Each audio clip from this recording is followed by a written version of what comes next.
very good evening, morning, and afternoon to all of you who have joined us today. I'm super excited to meet you after 2 weeks, and we have Chris with us. Uh, and Chris, thank you, first of all, a very warm welcome to the ProApp community. And thank you for doing this with us, and that too on a weekend. So, let me talk a little about Chris, although he has not mentioned a lot about him. Still, I'll try. He's a designer, he's a founder, he's a builder, he's a maker of playbooks, amateur writer. I would want to explore that writer part more. But Chris, the stage is all yours. And let's go, Chris. There are people already cheering up for you. So why don't I first share my screen so you guys can have some context about what I'm talking. Thank you so much for the introduction, even though I missed half of it. But I'm glad to be here today. So today we're going to talk about the UX career path, right? But first, let me tell you a little bit more about myself. So I'm a product designer for nearly a decade, turned founder. So I actually grew up in the UK. This is a picture of me and my sister, and check me out on the left with the tremendous haircut.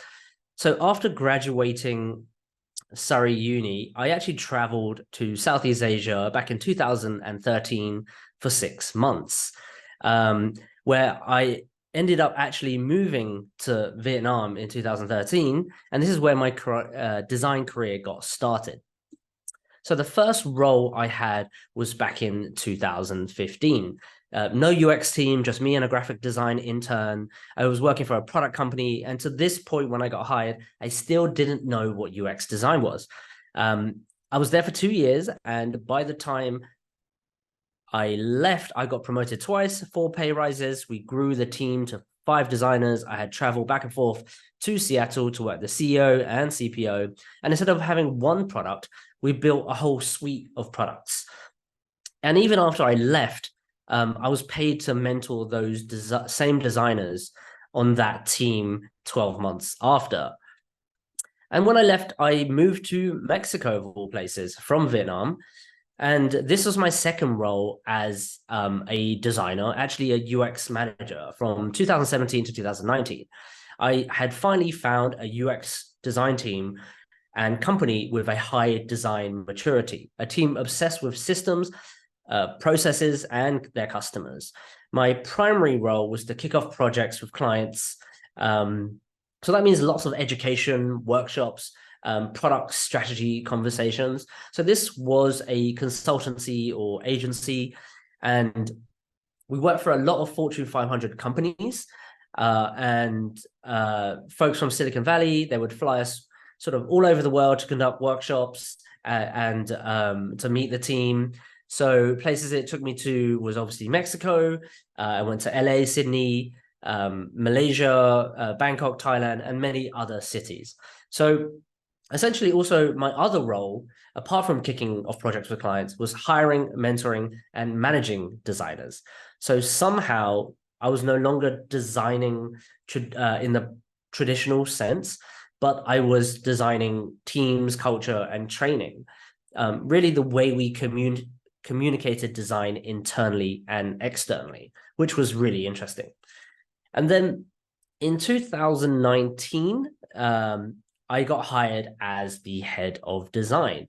I joined a sister company of one of the previous clients I was working with in Bangkok. It was the market leader, 6 million monthly active users, infinite funding backed by Ant Financial, if you know them. They're owned by Alibaba. And it was the first time being the head of the department, reporting directly to the CEO. There's a team of 20 designers in 4 different countries, a handful of products. And when I left in 2020, I was on a different journey. And let me tell you about that real quick. And it's a journey that I've been on for the past 3 years. I've been building things with friends. So this is one of the examples. This was a Web3 startup we started back in 2021, and we raised some money, and we actually won runner-up prize in the Solana coding camp. And most recently, I've been working on a product called UX Playbook. It's a UX education company with the mission of making UX education accessible through step-by-step guides, courses, coaching, frameworks, and templates, you name it. I am basically making the thing I wish I had earlier in my career. And today, we're going to be specifically talking about the UX career path, right? So all my experience hopefully can guide some of the designers on the call. Okay. And yeah, before that, I would love you guys to interact. How many juniors do we have on the call? So if you can just drop any emoji in the chat to let us know that you're a junior, I'll wait for you for a few seconds. I can't interact with it now because obviously I'm presenting, but just drop some emojis to see how many juniors we have on the call. Okay. Right. So by the end of this presentation, you should be able to understand how to navigate a career in UX better, and also understand where to focus your energy for faster growth. Okay. And to do that, we have to dive in to some topics, right? So we're going to talk about the different roles within UX. For me, I think it's actually a lot simpler than a lot of people think. We're talking about the levels of seniority, what's required as a designer on each level, some core variables, things that could drive your growth, and some anti-skills, things that you should avoid in your career. And then how to think about long-term career development, how to future-proof yourself. And then finally, we're going to open up the floor for Q&As if we have time. And hopefully, I won't be speaking too much, so you can ask more questions. Okay. So, yes, a quick reminder, which is send any questions in the chat while you're listening, because sometimes you might forget. So as I talk, then just go in the chat and just be like, okay, that was really interesting. I want to learn more. So just type your questions in the chat. Okay, that will keep the session a little bit more interactive instead of me just talking at you. Okay, let's go. So let's first talk about the roles in UX, the most common roles, I believe, and I think a lot of people are overcomplicating it, right? For me, it's quite simply this. So the most common role starts with our UX researcher. They are a specialist answering the question, who is it for, right? And then we have the UX designer, also a specialist answering the question, how does it work? We have a UI designer, another specialist, answering the question, how does it look? The UX writer, another specialist, how does it feel? And finally, we have the generalist, the product designer, how it works and looks, and potentially why should we even build it? Okay. And I just want to add a caveat to this. I might be oversimplifying this. However, it also depends on which kind of companies. A lot of companies have different definitions. Sometimes UX designers are generalists. You have UX engineers or architects, et cetera, but this is like the simple framework I like to think about it. And of course, as the industry evolves, jobs title will change, right? But the questions that I noted under it should give you a good framing of what these people care about and what their sort of responsibilities at the end of the day are. Okay, we can dive into that a bit more later. So let's talk about levels of seniority, right? Now we've understood some general roles. What does it look like? And what do you actually do in the specific levels? And when I say specific levels, I do mean like junior, mid-level, senior, etc. So let's start with junior first. Okay, so what do you do as a junior? Well, you're really focused on execution, right? You're touching the small part of the product, usually paired with someone more senior. You spend most of the day in the design tools itself, and you're taking in requirements. Most likely, you're implementing someone else's process. You're still getting the hang of basic UX laws and design principles. you're in execution mode, right? You're focused on the craft. That to me is a junior description in more roles than UX, but I think that's typically my definition of a junior. Then we have the mid-level, right? You've realized that workshops speed up the process of design. You continue to experiment with process improvements. You've built up a toolbox of UX frameworks that can be applied to specific problems. You're getting to know development processes, and you're trying to figure out how to best collaborate with your engineering partners. You're actively involved in research, validation, definition, and the problem and solution, right?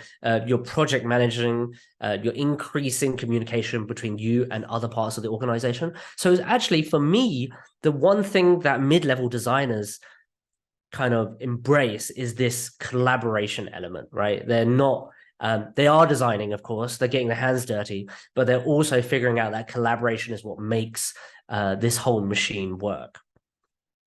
Next up, you guessed it, we have senior designers, right?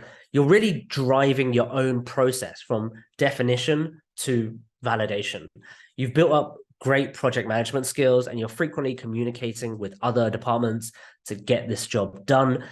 You're providing mentorship to mid and junior designers as a part of your role. You're a holistic thinker and focused on more on system design than just a single feature. So bigger picture type stuff.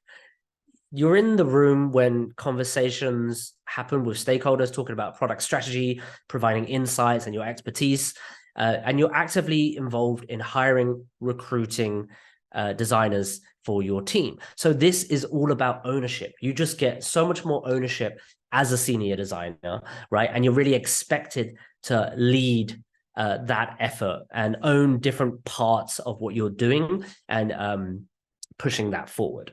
Then we have your lead or manager, right? So you're not too focused on the day-to-day execution as much as before on those other three levels. Rather, you're zooming out and you're defining processes for multiple teams and designers as well. You lead bigger, more complex initiatives. You make the call on different strategic objectives about developing the team, like training and other things to level your team up. You're looking at culture design. What are the desired behaviors that need to exist? You drive conversation around career growth and help designers level up. You decide which designer works on which project, so you allocate resources in that sense. You talk to you talk to stakeholders daily about their problems and how the design organization can help them. You're establishing influence in your organization, and you're really considered the go-to person outside for UX outside the design organization. So, for example, marketing might come to you and say, hey, I need some UX help. Can you help me, right? So you're really that key contact point. You're actively evangelizing the value of UX, proactively recruiting and providing a vision for the entire team or the designers that you manage. You're involved in the design community, right? You start to get outside of your org by attending and speaking at events, right? So here, for me, the lead and manager role, they're driving positive change in their organization, right? They're not necessarily just designing products, they are designing a desired behavior and designing an outcome based on what the team is working on. Okay, cool. Of course, there are more levels like principal, staff, distinguished designers. There's also like VP, chief of design, head of, but the ones I spoke about are most companies have those.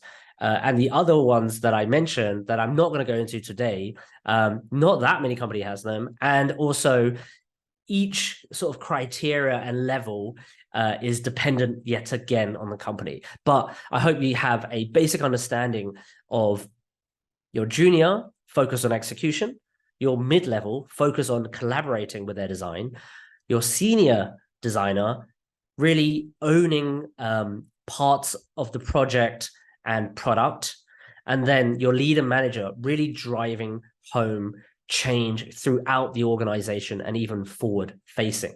Okay. So now we know the different levels of seniority, right? What are the core variables that can really drive a designer's career forward, or what is really the right environment? Okay, so let's talk about that quickly. So the first one, in terms of driving your career forward, is location, right? It's where are the opportunities? Are there jobs in that specific location? What type of companies are there? You know, are there startups or is it just big corp? So this is really key. For example, if you're from a small town, let's just say somewhere in Vietnam, where I'm based at the moment, it's really hard for you to find a job as a UX designer, right? So you move where the jobs are, you move where the opportunity is. You know, places like Silicon Valley, Bangalore, Shenzhen, right? Where tech hubs are, you typically go there. Of course, in the world we live in, now it's remote. However, location still plays a huge part and is a key variable for career growth. You just get more opportunities. Simple. Then the next variable is people. You know, do you have a mentor? Are you working with talented individuals? Are they at the best of their craft? Do they offer you help? What kind of people do you surround? Like, is the environment that you're surrounding yourself with, right? I think this one is pretty straightforward. People is such a key element to drive your career forward. Then you can think about the actual work and company, right? Does the company have a good culture? Do they value designers and design? Are they mature? Do they allow you to fail? What are the potentials of this company? Is it going to be a future unicorn? Is it a disruptive technology like AI or crypto? How impactful is the work going to be in the grand scheme of things? So really, this is the work you'll actually be doing. And that could obviously drive your career forward, but a lot of people put emphasis on just the work and not the location and people that I've mentioned. And the last one, which folks don't talk about too often, because maybe they're like, okay, I need to move to Silicon Valley, right? I need to find awesome, famous tech founders, and I need to do great work. But what's the fourth and missing component? It's really how you approach work. It's really how you operate in uncertainty. How do you get things done? Are you hungry? So this one is all about mindset, right? So the four things or right conditions for a designer to thrive is location, people, work, and mindset. If the conditions are right, any designer, average or talented, can thrive. So, for example, me, I believe I was in the right place at the right time. And this happened to me multiple times. So, for example, my first job, I got hired even with limited experience. I didn't even know what UX was, to be like quite honest. And this was a company that was the market leader in employee engagement. So a very hot topic in HR SaaS. And that got me the opportunity for the right type of work, right? I got the opportunity to build a full suite of product and to see what that meant and watch the HR industry kind of grow up and have more importance in tech companies. Then my second job, I absolutely worked with some of the best talent in Mexico and beyond. I think it 100x my career because what did it do? It taught me two things, or at least the two variables were super ripe, right? Actually, maybe three. Location, Mexico was buzzing in terms of a place that I was based with, Guadalajara, known for the Silicon Valley of LATAM, let's just say that. So it was a right place. The people were absolutely amazing. Yet again, some of the most talented people I've ever worked with. The CEO was from Google. previously a product manager, sold a bunch of companies. So everybody had a really awesome background and had been through that kind of similar journey. And then also their mindset, the way they approach work, taught me so many things that I believe changed my career for the better, right? So there's usually a mixture between these 4 different elements, right? Location, people, work, and mindset. They really, really matter. Okay, let's move on. So let's just say you have all the right conditions for work, right? And but these are things that you need to sort of avoid in order not to get not to slow down your growth or even potentially ruin your chances, even if you're in the right place with the right people, with the right type of work, and you have the right mindset. Okay, so this is what can hinder your growth as a designer, in my opinion, right? And I've seen this a lot. The big first one for me is not having initiative, right? Waiting for your manager to assign you work or guide you in trying something new. So we've all worked with someone who potentially is just waiting around, and is only until you tap them on their shoulder and ask them, hey, what about this? They're like, oh yeah, okay. So not having initiative and driving things forward is a thing you want to avoid. You always want to drive things forward and have initiative. Not being an effective communicator, right? Telling a really long-winded story, not getting to the point, right? Not communicating like an email subject line and writing something, like an essay. Like, we all love people that gets to the point quickly, and if explanation is needed, then they can do that, but they won't give you the full explanation first, right? A good thing to remember is that you should keep your points very, very concise, and nobody should ever be made to read between the lines of what you're saying, right? That's not it. And smooth communication is such a big thing in our field. And then the third point I want to make about skills that can hinder a designer's growth is tying your worth to your design, right? I mean, for me, art is a form of expression, a song, a dance, a painting, but design is actually something for someone else, right? Something that is used by someone else. So if you're designing for other people, then it's not really about you, right? Art, as an artist, you could be like, no, that's my painting, that's my song. I'm intrinsically, emotionally attached to it. But for design, you really need to step back. So not tying your worth to your design. The difference between a junior and a senior is actually how they take feedback, in my opinion. A junior might get upset, defeated, demotivated, but a senior gets excited, gather more insight, and embraces that process of iteration. So you really want to be egoless when you're talking about your work, and really the best idea wins, right? So those are my things that I think hinder a designer's growth. Let's just quickly recap that again. Not having initiative, just sleeping, chilling like this guy. Not being an effective communicator, right? Not getting a point effectively, maybe being too emotional sometimes.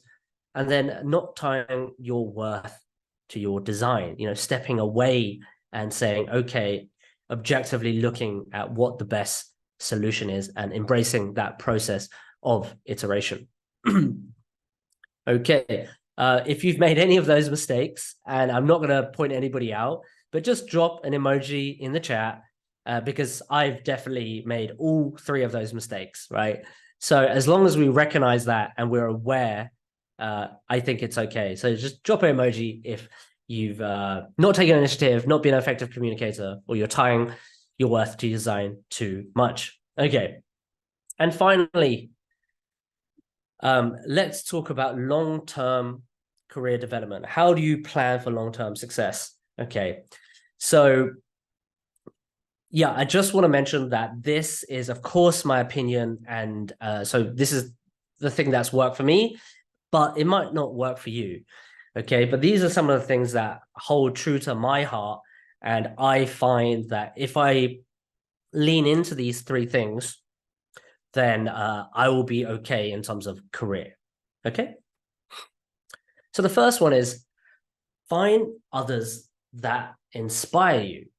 It's really around, it's really having others around you that make you better, right? Like for me, it might not necessarily be the work that you're working on, it's actually who you're working with, right? If you can't find people around you, right, in your, let's just say, location, because you're in a remote village or whatever it is, right? You can read, you can listen, you can watch, right? That's the beauty of the internet, and getting inspired by the folks out there, right? Who do you really look up to?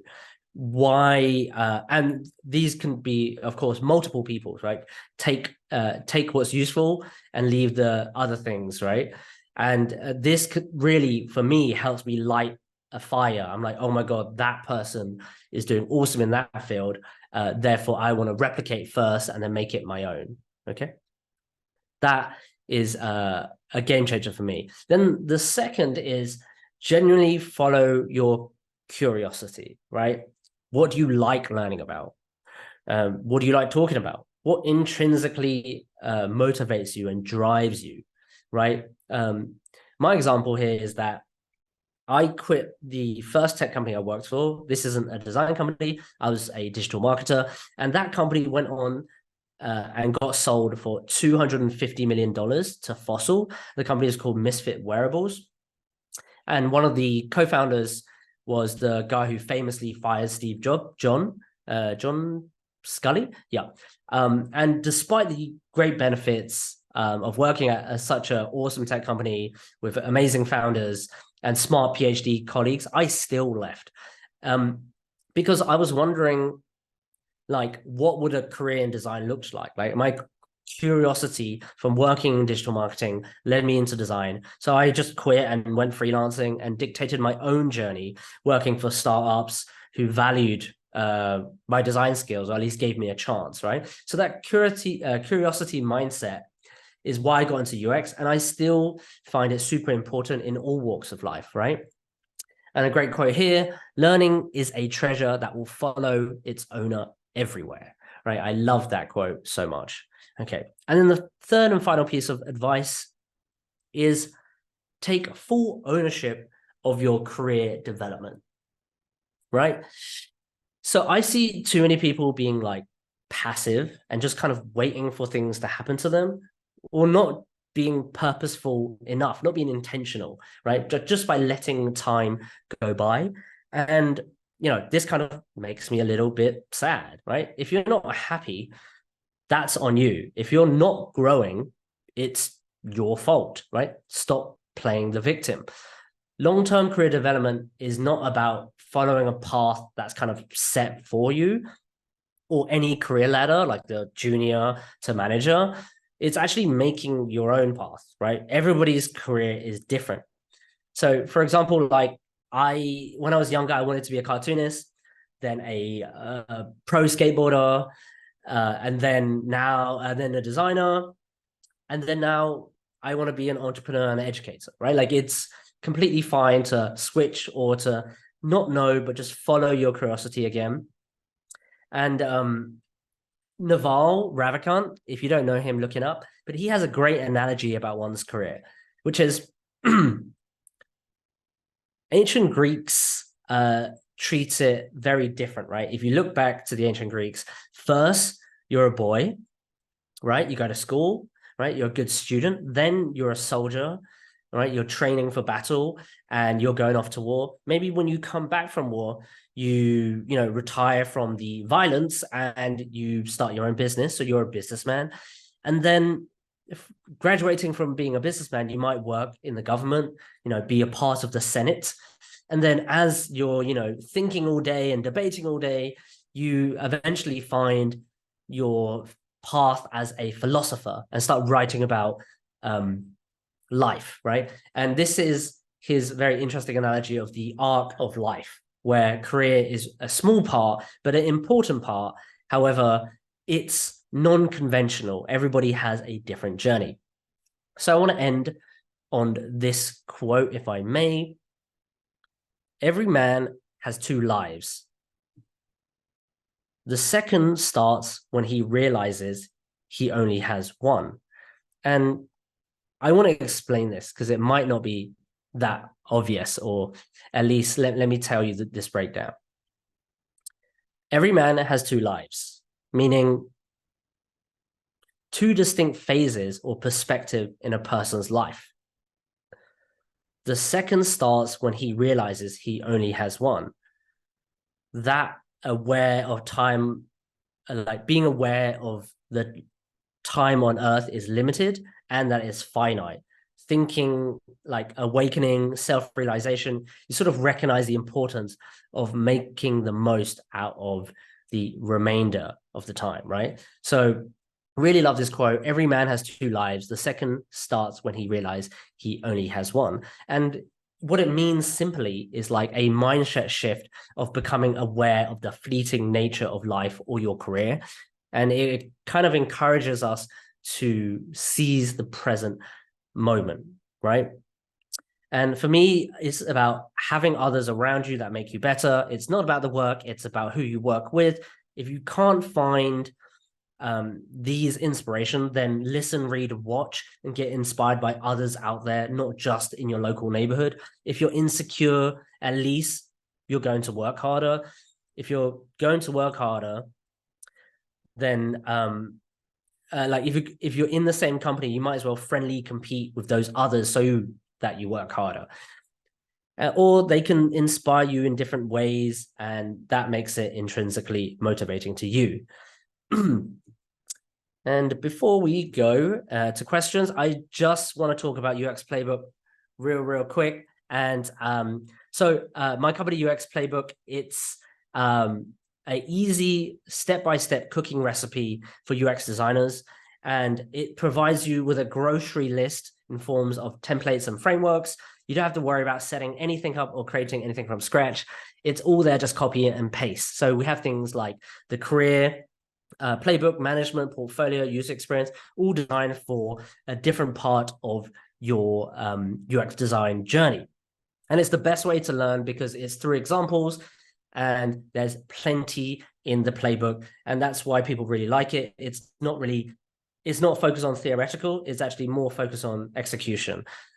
And it would actually take you from, I don't know how to build a portfolio, to managing your first design team and becoming a kick-ass leader. And I just want to mention, you guys, if you type the word PRO, the discount code, you'll get 20% off, and that ends at the end of this month. And just as a thanks for being here and listening to me speak. So without further ado, you guys can check me out on LinkedIn and uxplaybook.org. Let's open it up for questions, and I'll stop sharing my screen. Thank you. Hi, Chris. I think it was a really wonderful presentation. Nobody actually talks about the things that you have talked about. Everyone just, you should do this, you should do that, but nobody talks what actually, when you go through such a career transformation, how you feel. Sometimes you tend to procrastinate. Sometimes it's also difficult to take feedback, right? So having an open mindset is something which I have learned because I have switched my career. So I realized that the hardships that you go through, and I think your vision is somehow related to us as well. The entire team is not from the design background, and we know the difficulties we face when you transition into design. The courses are there, the blogs are there, the courses are there, everything is so expensive. It takes a lot of time to even understand and fixate on one. Oh, this is the right one for me, right? So your mission of making it affordable is something I think it truly resonates with us. So thank you for bringing that up. I think, yeah, we're open to questions. One is from Oz. I'm a school student. How can I grow my skills while I still study? Great question. I think this is applicable for not just people that are in school, but people that are, in the world working. Let's just say they haven't transitioned to being a UX designer yet, or they're still thinking about it. How can they grow skills while they're doing something else, right? Right. And for me, I like to think about, or I like to recommend people to start projects like with your friends, by yourself, for the internet, for your auntie, if she needs a website, like whatever it is, right? Is to, really sharpen your skill through actually doing it. Like, I think, and I don't want to sound too X-rated here, or right, but there's this thing called mental masturbation, which is like when you're passively learning, right, Right. where you're just watching YouTube videos and doing nothing about it, or you're reading books and you're not applying anything you need. So for me, the best way to improve and grow your skill is to actually do something about it. So um, let's just say you want to design a website. Okay, then where do you start? Like, if you don't know where to start, that's a good problem to have, because you'll learn about how to start and then you get started. You don't need to learn more than what's required of you, because you don't know what you don't know. That's fundamentally what it is, right? But at least you know the first step. You don't know the first step, so that's good enough. And then to build on top of that, once you finish your first project, your projects become bigger, more complex, right? You start genuinely following your curiosity, right, by asking the question, how do I do this? And then that happens. So and to the point of how do you grow skills, there's so many different skills. So you've got to figure out, like, if you're more strategic and you can say, okay, I want to do this type of project because these are the different skills I want to achieve. That's also good, right? So think about what skills you want to grow. If you don't know what skills you want to grow, right, like collaboration or communication or UI design, then just start a project. And over the course of that project, you would have developed skills, right? So that is how you be intentional. And this doesn't have to require a lot of time. It could be a couple of hours a week or whatever. Just make sure you do it and then ask yourself these questions, and that should at least give you a starting point to grow your skills while you study, while you're in work, while you're doing anything else in life. Yeah. Right. I think that's a pretty good insight. Specifically, do something with your friends. We friends started this, and actually, one of my friends got introduced into this industry. He used to go to a pastry shop daily, bakery shop, and he did a small barter system that I'll create a social media page for you, and you'll give me one free patty or something every day. So I think that's how he started. So I think that's a great thing. We should start doing something with the friends. Yeah, I my first website was designing a website in Wix for my friend. This is before I knew about UX, before I knew about anything. And I was like, okay, that sounds fun. And look where I am now. So you never know. You never know.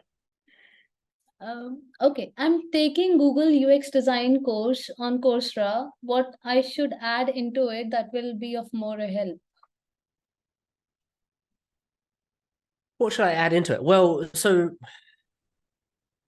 let's speak about Google Design Course, and then I'll address your question. So a lot of designers get confused, and because they've just entered the industry, they want to learn about UX in a structured way. And Google is one of the biggest names on the planet, so it makes sense to go with their course. It's relatively affordable, yes, right? So really, it's a fundamental and foundation, but it will not get you a UX design job, right? Even if you pay like $15,000 for like a general assembly course, or go with a Memorize course, or most of these courses out there will not be enough. Okay, so let's just start from there. Why? Okay, but why? But like, they tell you like everything, they teach you everything. Like, why isn't it enough, Chris? So the reason is because it's in a controlled environment, right? You're self-studying, or you might work in small groups, but it's actually not real, right? It's the happy path of design. right? It's step 1, step 2, step 3, step 4. That's not how design works. It's step 1, step 10, and then you go back to step 2. Like it is just so messy, and without actually being in that real environment, it's very hard to simulate, right? And what should you be adding to make the most out of this course, right? You've already bought it, so that's fine, right? As long as you walk into it and say, oh, I'm a UX designer and because I have a certificate, that's not true, right? So you have to have be realistic and say, okay, well, what do I need to add? And that's why that was such a good question, which is you actually need to add projects. You need to go through the loop 1,000 times in order to know when to do this, when not to do this, when should I apply this? Do people really care about this case study? Like, how do I write a case study? Like all those different things that could add to it. So I would say, yet again, back to the original point is like, okay, studying by itself is not enough, right? Even going through the activities is not enough, right? What you need to do is actually create real things, or at least design things that could be real, right? In a real situation. So, and the example is like, okay, let's just say you graduated, you're trying to find a job, and in the meantime, because you're not having any luck, you can say, okay, friend, hey, let's just make a dog walking app. Like, what would that look like, right? And then you would there say, okay, I'm going to put my Google course material and see if it actually works. And you can see like some things might work, some things don't work. So I think it's actually applying those skills that you learn in that outside of a controlled environment, right? With no guardrails, right? There's no one telling you to be like, okay, now it's empathize. Say, no. You have to figure that stuff out. Do you empathize or do you just build it first? Like either way is fine, right? So yeah, that's what I would add. Great. I think another question from the similar lines. I'm pursuing my degree in UX design. Are there any other skills I can learn? I think you have already answered that. So would you say we should start creating our own portfolio? I'm in finance and I want to move into UX, but no one would hire me with no experience. I'm doing free UX courses for now, and then next year I want to do a proper course so I can get a job. Yeah, so yet again, courses don't get you a job. Okay. I'm trying to think of okay. So the analogy is this. Okay. So like, accountants, right? Some are required to go to university, and then even after university, they got the degree, right?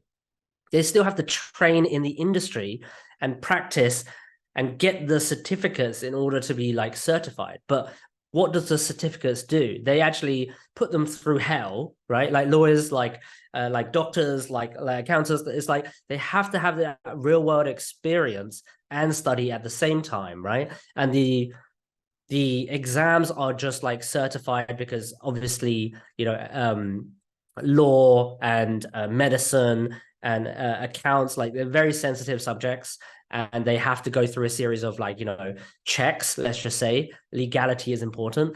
UX doesn't have that, right? But it's the same thing. Like, yes, fine, go through a course, right? If you find yourself better at a structured learning program, and I think a lot of people need that help, and that's okay, but fundamentally it won't get you a job. So the only way it's going to get you a job is if you find the experience. Okay, so yeah, like I also think that something interesting you said, which is you don't have experience, so people won't hire you. It's actually up to you, right? So remember, again, experience is like what you have done, not that what other people have given you. So I think people think about experience where it's like, but I haven't worked 2 years in this field. It's like, who cares? Like, nobody cares. Like, for me, when I look at an employee's like resume, I don't look at the years, but I look at the things that they can do. And that's what a portfolio supports, right? Like, the reason I got hired as head of design in 4 years and not 10 years or whatever it is because I could do the stuff they wanted me to do, not how many years I put in, right? I think that's going to get less and less important. Not saying that all recruiters recruit the same, but it's really about like what you can do. So start finding ways to stack those skills up and find experience outside what the typical experience of someone paying you for it, right? That's the ultimate goal, but of course, yeah, you have to find that yourself. We have some questions in the Q&A section. How do you know UX career path is your calling? Yeah, so quite like obviously I can only speak for my experience, but for me, I just mentioned I designed my first website for a friend, but I found myself losing the concept of time. I was like, oh my God, I spent like 16 hours on this. Like, what's going on? Like, I'm not hungry. I'm not. And I find when I get into something and I get deep enough, I just lose it. Like, I'm just like, it's like playing a video game and you're just in like flow state, right?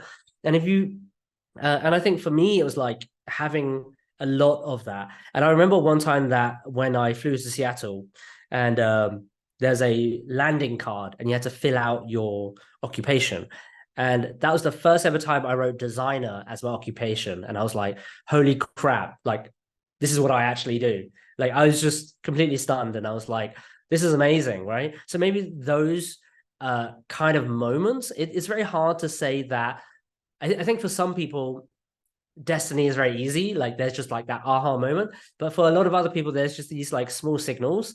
And if you kind of notice them, right, along your sort of journey, then it's louder, it gets louder. So yet again, it's like following your curiosity, where it's like, okay, do I like it? Let me just try it, right? Can you get over the path of like becoming a super noob and being really frustrated about something, right? If you can get over that, then you're gonna succeed. But also, I don't think it's about finding your calling. Remember I said this arc?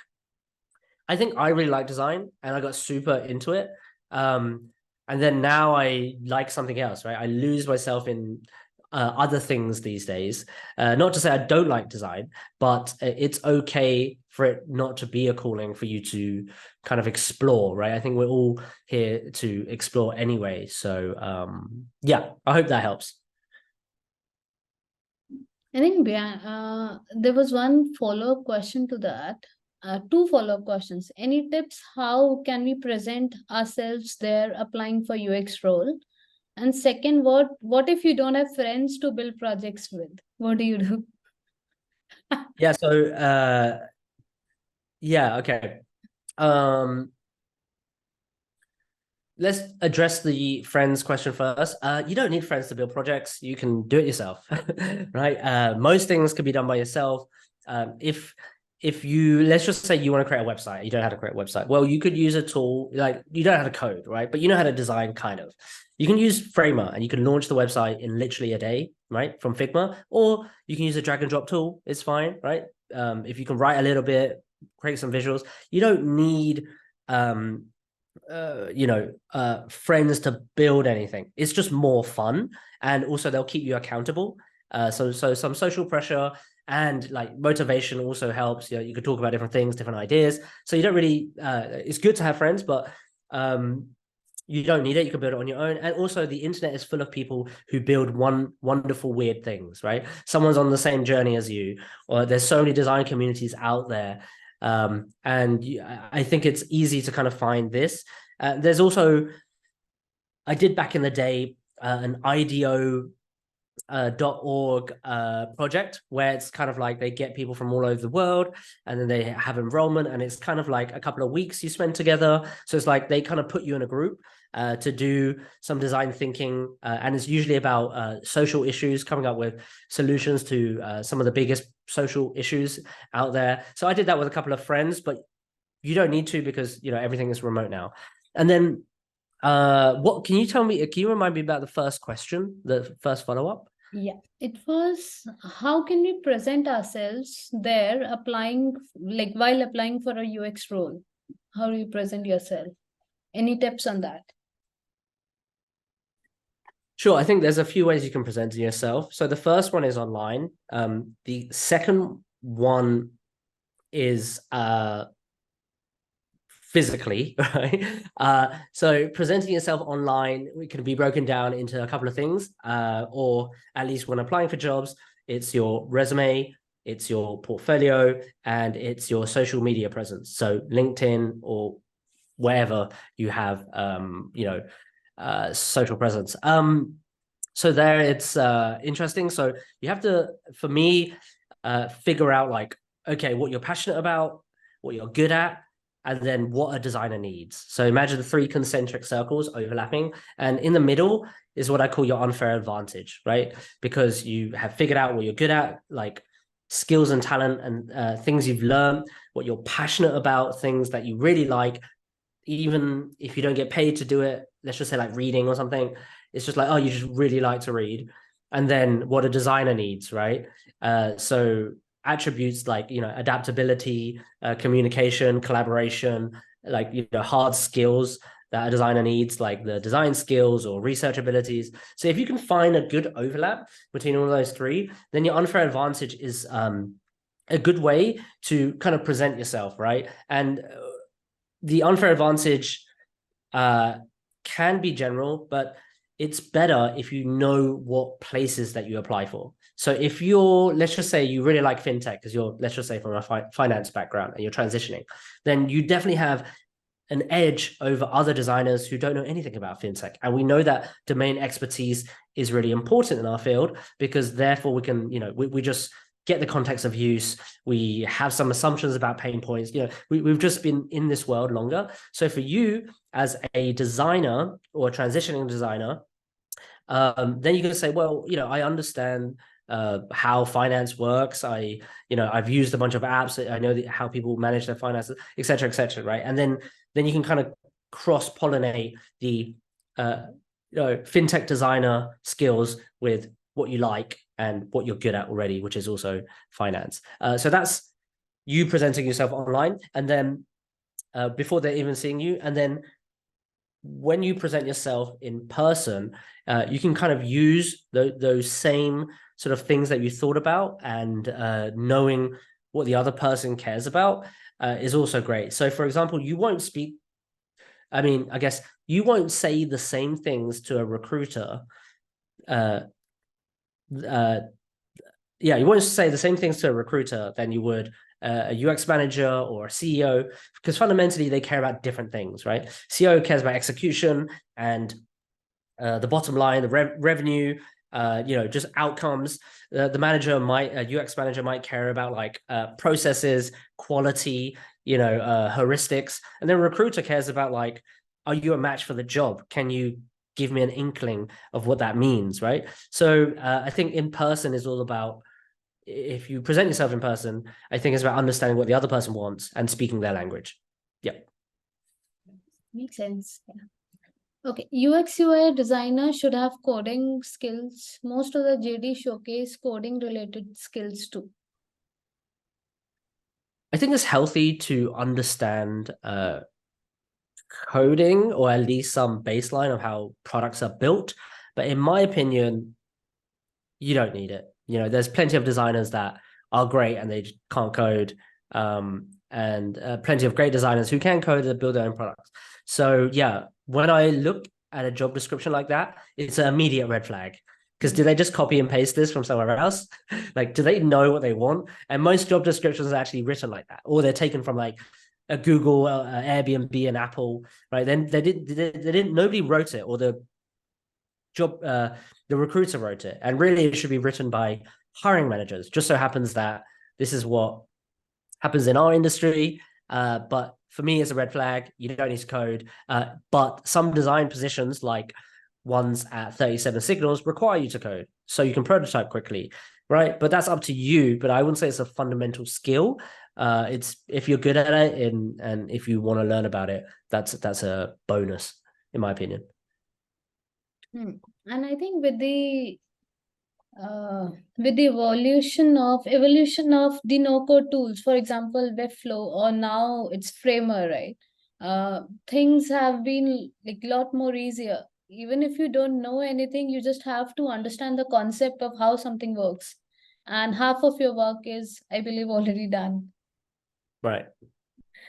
Okay, there's a follow-up question from Oz only. I have to focus on my school this year, so I have to decrease my UI UX learning hours.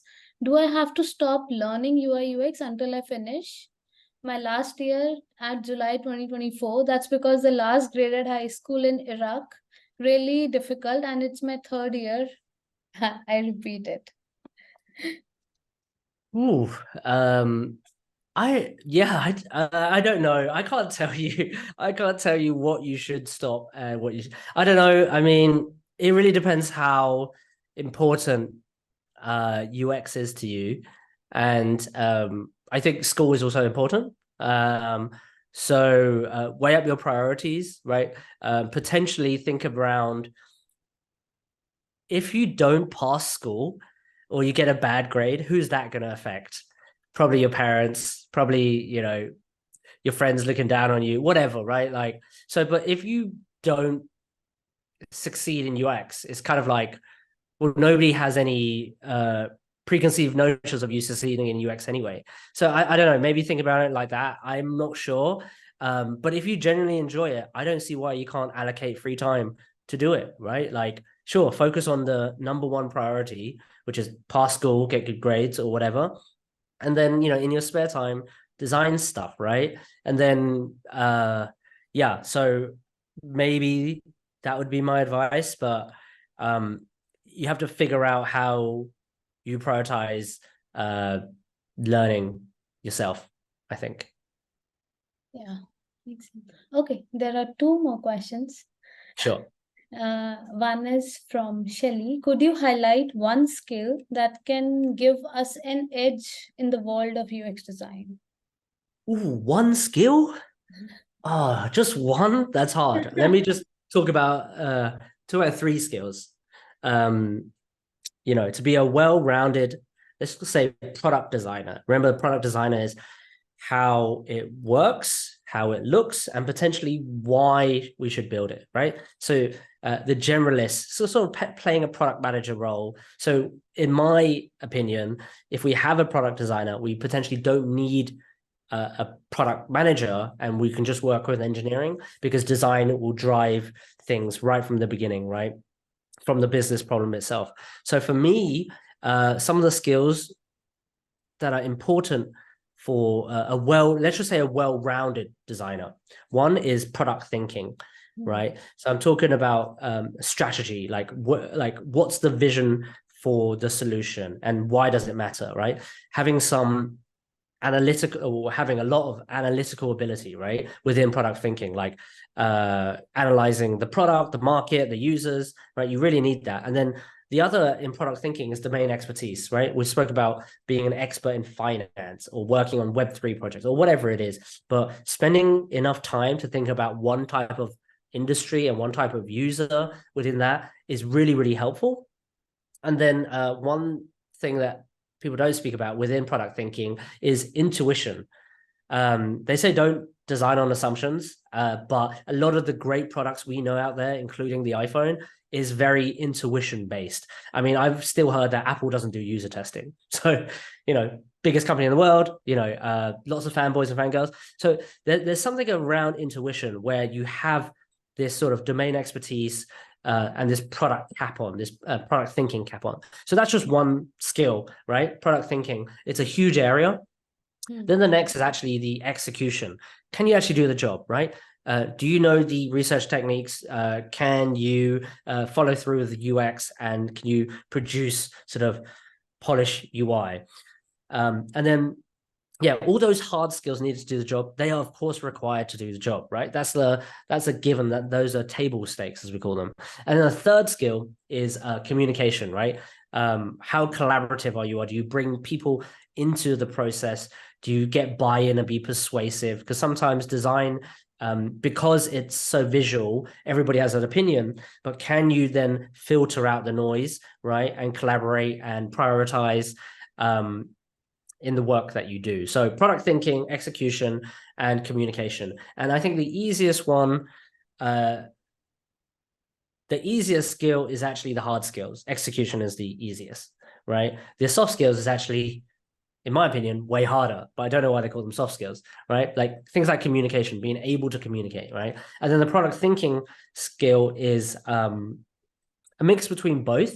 It's more about experience because you're talking about domain expertise, intuition, your analytical abilities, and strategic thinking, right? So I think if you can master elements in three areas, I think you'll become a very good designer. I know it's a lot, but hard skills are the easiest to get first. Let's just say wireframing, super easy to kind of master. Okay, I think we'll merge two questions now. If someone is new, how to start? What's your advice for them? And the other one would be, when you are designing, and you can't design without visiting any inspirational platforms, how can we make your own thoughts work without need to see any other project? So how do you start, and how do you start without inspiration? Yeah. Okay. So I wrote a guide on this, and it was like the ultimate guide, how to become a UX designer in 2023. Right. And there's a few steps, and I won't go through all of them. The first is like, I'll just go through them, briefly, so you guys get the gist. All right. So the first is like, you need to get step 0. Understand what UX is, right? So read up on UX, what do designers do, speak to designers in the field. And then step 1 is like, okay, if that interests you, then you go deeper, you get educated, right? You can either teach yourself, you can either get a paid course, you can go to university, but really get a fundamental layer of education. So that makes you feel a little bit better. Then you need to figure out what tools can you add to your toolbox. And I'm not just talking about Figma. Of course, that's one of the tools, but there's so many more tools out there, right? Tools that you should be thinking about, apart from the UI tool, is how to think around design. What are the problem-solving techniques? What are the processes? What are the mental models that have been established in the field?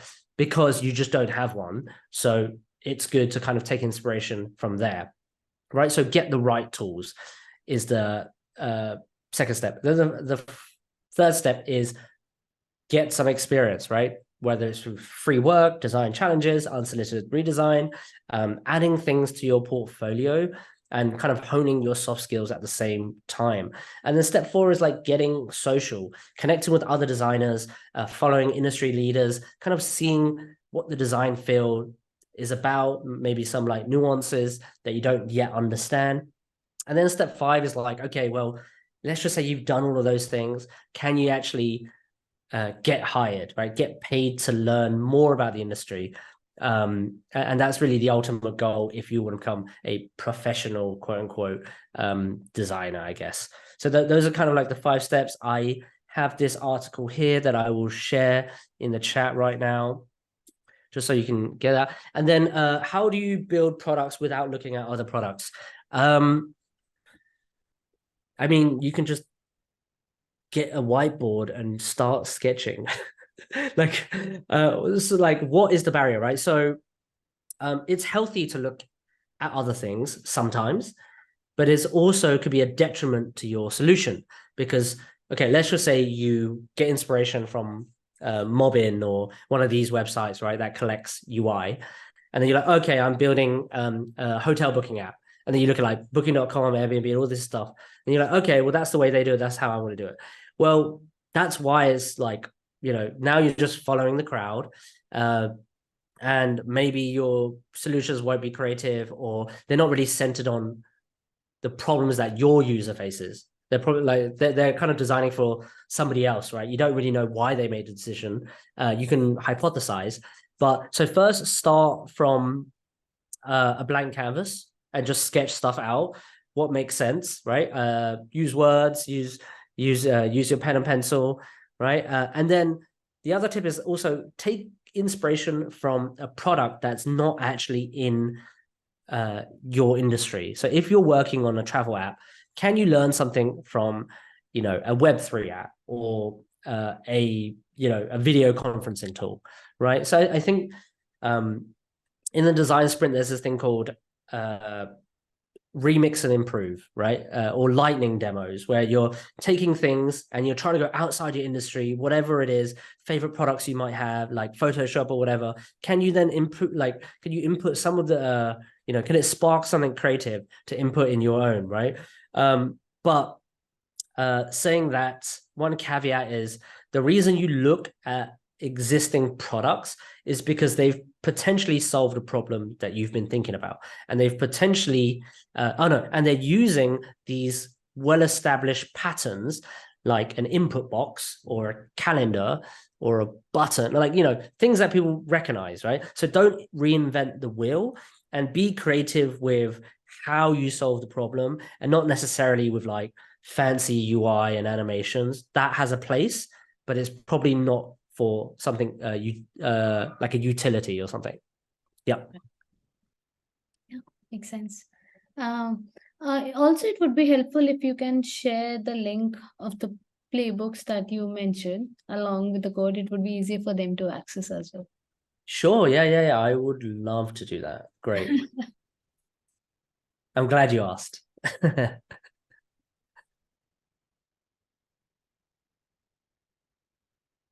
Sorry, just spamming everybody. Great.